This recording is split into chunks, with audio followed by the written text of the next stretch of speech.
Good morning mga kapatid. Magandang umaga po sa inyong lahat. Samahan niyo po ako muli. Ngayon ay day 175 sa ating daily Bible reading. At ang ating reference ay sa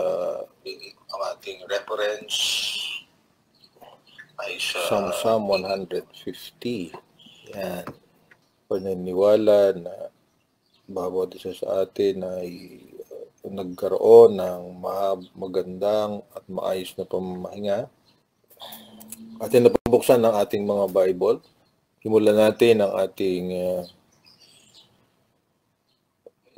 pagbubulay sa salita ng Panginoon sa magitan ng isang panalangin. Samahan niyo po ako.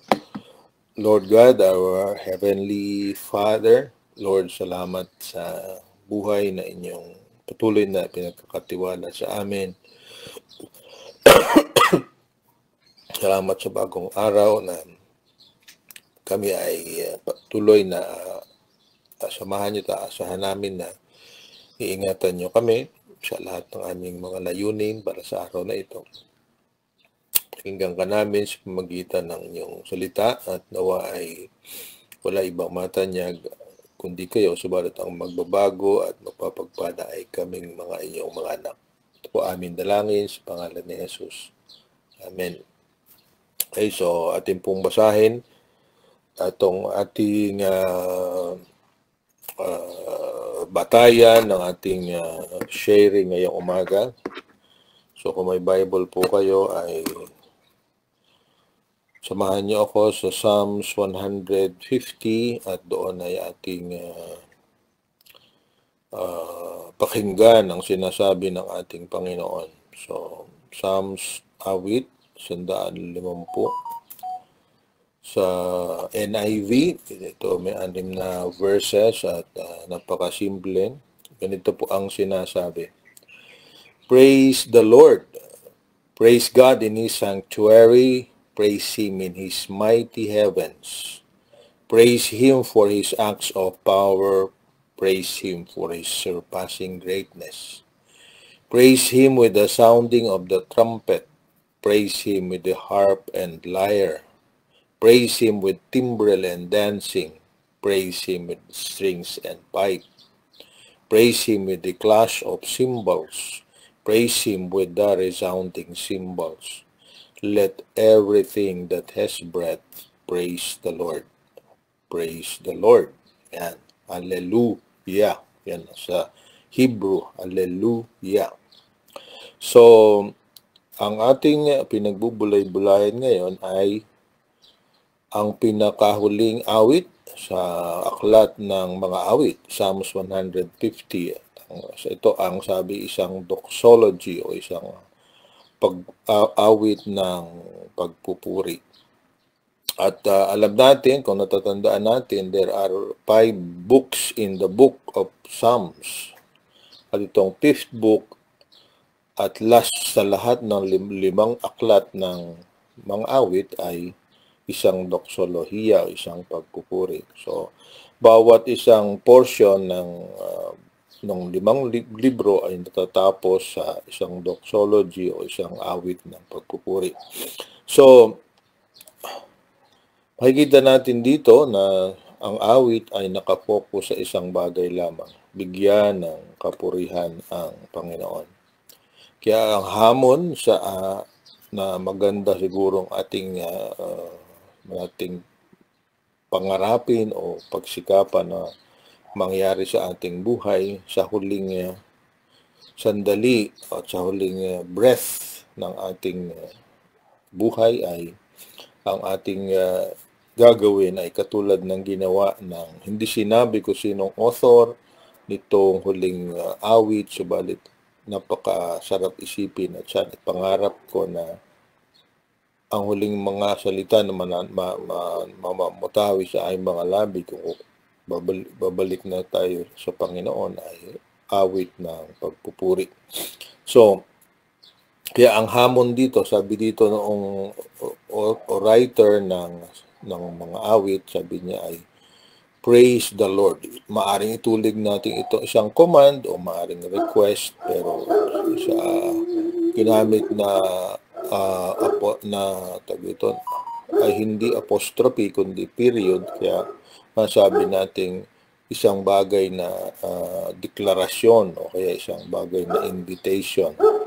Okay, so sabi dito saan pupurihin, where, sabi niya praise Him, praise God in His sanctuary, praise Him in His mighty heavens. So pupurihin ang Diyos sa kanyang sanctuaryo o sa kanyang templo. At higit sa lahat, sabi ay sa langit. At ito'y talagang mangyayari. Subalit ang tanong natin, saan ba yung sanctuary?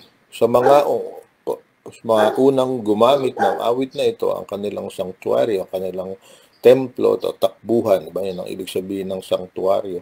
Kung ano man ang mangyayari, kung ang gusto mo ng kaligtasan, ikaw ay pupunta sa tinatawag nating sanctuaryo, o dito po ay sa kanilang panahon ay ang lugar ng Jerusalem. At lalo tigit sa lahat, specifically, yung templo. O, sa ating panahon, alin at saan ang sanctuaryo? Ang sabi sa 1 Corinthians 3:16 at inainulit din sa 1 Corinthians 6:19, ang ating katawan ang templo o sanctuaryo ng Panginoon. So, pag sinabing praise God in His sanctuary, ibig sabihin, kung nananatili ang ating Panginoon sa kanyang sanctuaryo, dapat ang ating ginagawa ay yung ginagamit, naroon tayo lagi sa templo ng ating Panginoon.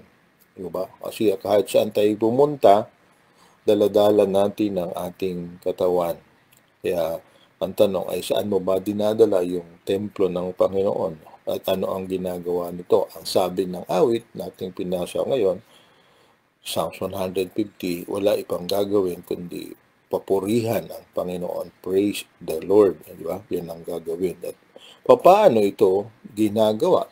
At bakit ito gagawin? Sabi ng ating title na Why and How Can We Praise the Lord? Ang sabi dito, praise Him for His acts of power, praise Him for His surpassing greatness. So ang ibig sabihin, pupurihin natin siya dahil siya ay maraming mga ginawa na naghahayag ng kanyang kapangyarihan. At ang sabi, pupurihin mo rin siya dahil walang kapantay ang kanyang kadakilaan. Kung kinikilala natin siya at tinanggap ng nabitang Panginoon, naniniwala ako na alam natin na tayo ay merong assurance o katiyakan ng ating kinabukasan. Hope, yun ang pinag-uralan natin noong Sunday. Meron tayong pag-asa dahil tayo nananampalataya. At pangalawa, may tayong pag-asa dahil tayo ay, ang ating Panginoon ay mahabagin, compassionate. So, wala tayong dahilan dahil para hindi siya papurihan dahil yun nga yung dalawang katangian niya na tinunugon na natin na yung kanyang kapangyarihan at yung kanyang kadakilaan, power and greatness ang dahilan. At dahil doon tayo may pag-asa at dahil merong tayong layunin o purpose sa ating buhay. Kaya kapag tayo ay merong relasyon sa Panginoon, hindi natin, wala tayong dahilan para hindi siya purihin. So that's the reason why we need to praise Him. Because He has power and He has authority na ginamit niya para tayo ay magkaroon ng pag-asa. And huling tanong ay paano natin siya pupurihan? Ang sabi dito sa verses 3 to 5, mapapansin natin dito mayroong mga talaan ng maraming mga musical instruments. Sabi dito, trumpet, harp, lyre, timbrel, and strings and pipe, cymbals. So, ano ang ibig sabihin nito sa ating buhay? Ano ang katapat?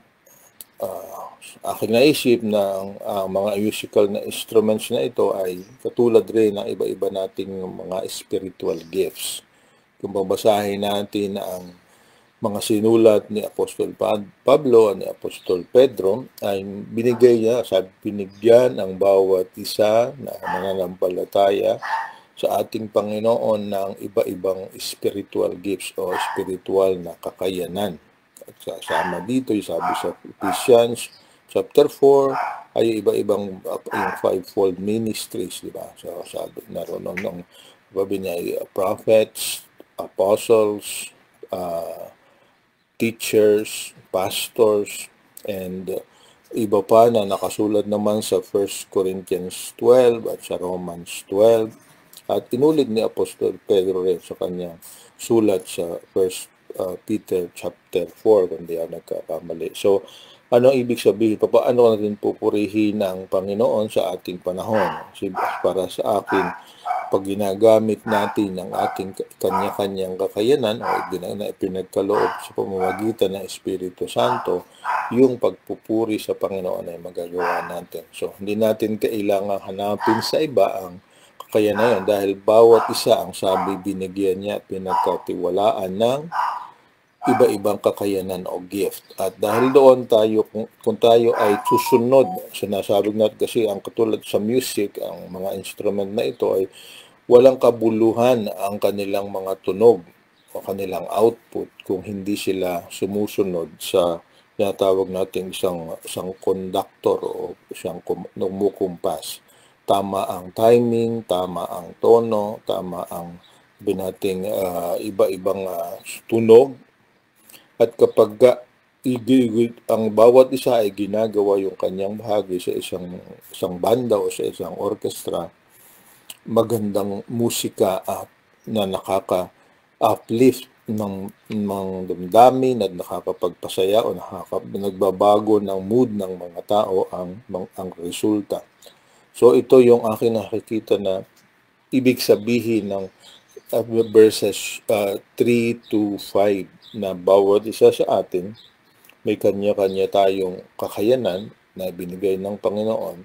Pag tayo ay sumusunod sa kumpas o sa timing at beat na ating nakikita sa pamamagitan ng udyok ng Espiritu Santo at sa pamamagitan ng salita ng Panginoon, magkakaroon tayo ng magandang awit o magandang output o musika na magiging dahilan para ang ibang mga tao rin ay sumamba sa Panginoon. So paano? Ibig sabihin, kung paano pupurihin ng Panginoon sa pamamagitan ng paggamit ng iba-ibang kakayanan na ipinagtiwala sa atin ng Panginoon. So, sa last verse ang sabi, let everything that has breath praise the Lord. So, para sa akin, ang ibig sabihin nito ay hanggang nabubuhay tayo, that has breath, di ba? Pagka nawala na ang hininga, sabi ito, pumanaw na ang isang tao. So, habang tayo ay nabubuhay, ang number one na ikalulugod sa atin ng Panginoon at number one na ating responsibilidad ay purihin ang ating Panginoon. Praise the Lord. So, yun po ang aking maibabahagi ngayong umaga at nawa ay ano man ang nangyayari sa ating buhay, meron mang problema, meron mang bagay na nangyayari sa ating kapaligiran, katulad ngayon na maguluan naman ang lugar na Middle East, huwag tayong magtakot at patuloy pa rin natin tingnan ang lahat ng mga pangako ng Panginoon dahil ang mga nangyayari sa ibang katotohanan para sa akin ang mga plano at propesya tungkol sa pagbabalik niya ay malapit na ang maganap. Hindi natin alam kung gaano pa katagal bago maganap ang kanyang pagbabalik. Subalit, ang mga nangyayari ay isang ebidensya na ang mga sinulat tungkol sa gagawin ng Panginoon ay talagang matutupad. So, marami po salamat sa inyong pagsama sa akin ngayong umaga at nawa ang Panginoon ay ating mapapurihan sa lahat ng ating gagawin sa buong maghapon na ito. Tayo po ay muling manalangin. Salamat Panginoon sa ilang sandali na kami ay inyong binigyan ng kaisipan na pagbulay-bulayan ng inyong salita. Salamat at naway tumimo sa aming mga puso at isip ang bagay na at ng aming pagiging mapala dahil pinagkatiwalaan ninyo kami at ng mga kakayanan upang gamitin para itaas ang iyong pangalan. Para purihin ka namin at purihin ka rin ng mga taong makakasaksi sa aming ginagawa sa paggamit namin sa aming talento at iba pang mga pinagkatiwala mo para ikaw ay pakilala sa mga hindi pa nakakilala sa iyo, para paglingkuran ang mga nangangailangan at higit sa lahat, itaas ang pangalan mo at i-credit o ibigay sa iyo ang kapurihan pagkatapos ng anumang ginawa namin para sa pangalan mo, Panginoon. Salamat ng marami. Ingatan mo sa mga maghapon, naway bawat isa ay magawa ang kanyang plano at bahagi sa araw na ito. Ingatan mo sila at nawa ay hanggat patuloy na ang kapayapaan at pag-asa na galing sa iyo ay manatili sa amin lahat. Naway ang mga may karamdaman ay inyong hipuin, ang mga nag-celebrate ng mga kaarawan at anibersaryo ay maging ganap ang kanilang pagkilala at pasasalamat na ito'y biyaya ninyo at ang mga nagsisigaling ay patuloy na gamitin ang kanilang bagong lakas para kayo ay sambahin at paglingkuran. Muli, sinasabi namin, purihin ang iyong banal pangalan. Praise the Lord. Ito po ang aming dalangin sa pangalan ni Jesus. Amen. So maraming salamat po sa inyong lahat at nawa ay patuloy tayo na manatili sa presensya at sa paglilingkod sa ating Panginoon.